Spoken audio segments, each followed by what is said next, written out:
So after Fender had some American-made, custom shop-made Jimi Hendrix, like the Voodoo, they are around $5,000 or pounds, or the Flying V 69 made in an edition of 125 by Gibson, they are over $8,000 or pounds. And now they decided to make a bit lower priced Jimi Hendrix, Stratocaster, authentic in Mexico, and an Epiphone Flying V made in China, but inspired by Gibson Custom. So let's see both guitars.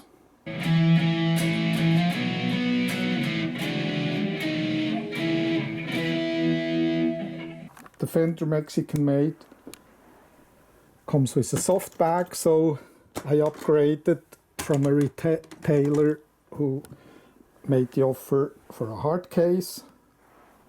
As you can see, it's a beautiful guitar made in Mexico. Just the case candies, the whammy bar, the tremolo, and some Fender stuff. Okay.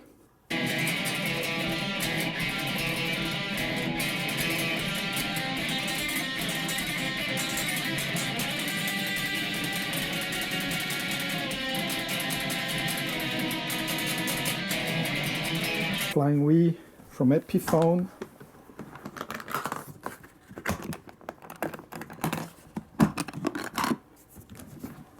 And the Flying V from Epiphone has a beautiful hard case. It comes with the hard case. You don't have to upgrade like the Fender. It's a beautiful hard case also inside. The guitar has a lovely pattern, how Jimi painted the guitar in original, his black Flying V, a 67.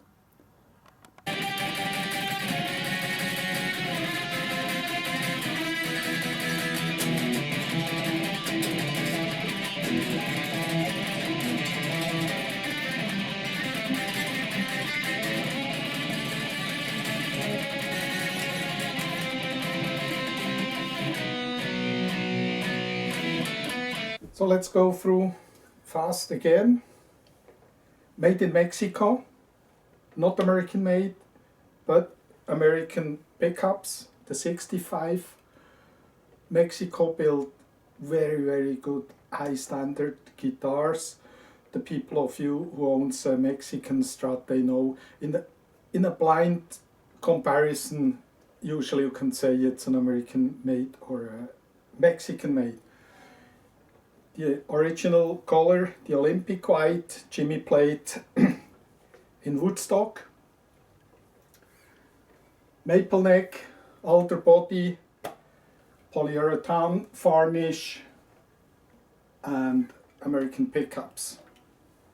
This guitar is with a soft back, around $1,150 or pounds. If you upgrade like the Epiphone with a hard case, a Fender hard case is around $200, 179 pounds. The Strat, the Mexican Strat, the Jimi Hendrix Strat is 3.8 kilos. That's the average weight of a standard Stratocaster. The Epiphone is made, the body is made of mahogany. The neck is made of mahogany, the fretboard is laurel, and it got the vibrola, and then it got some of the best, or even the best pickups on the market, the custombuckers from Gibson USA. The guitar is very, very light, only 3.4 kilos. It's nearly a pound lighter than the Fender. It's extremely light. And it's a 12 radius a very comfortable thin C-shaped neck. You can reach with all fingers, all strings everywhere. It's a 24/7/5 scale, that's from here to here. So Gibson has a bit shorter scale than Fender.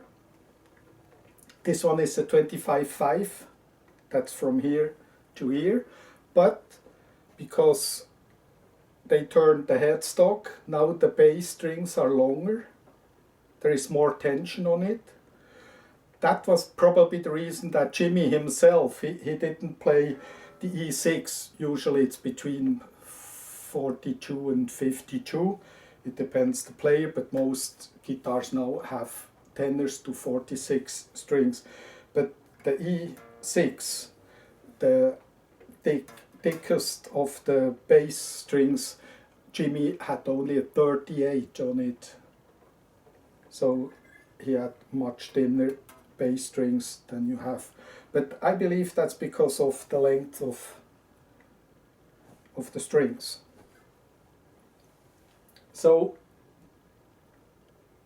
this is also a C shape, and the nut width is 165. It's slightly over 42 millimeters, so it's really narrow here, and with the thin C shape it feels really comfortable, and you can reach all strings with all fingers, no problem. The Gibson has a nut width of 169. It's a bit wider. I mean, when you bend the strings it's a bit more comfortable, but for access, for fast playing, it's a narrower neck, so it's your decision. But in playing, both guitars feel the same from the comfort.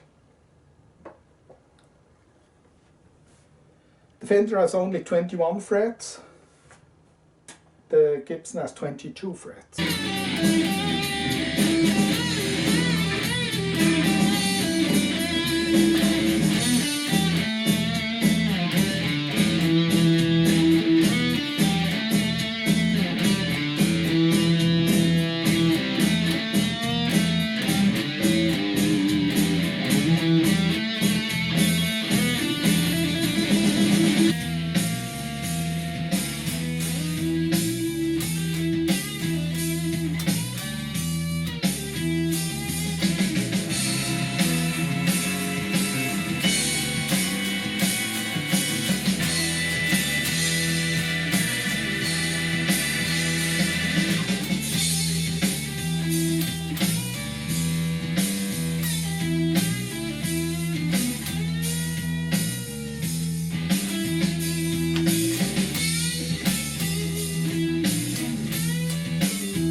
So after playing both guitars, I have to say they're both great instruments.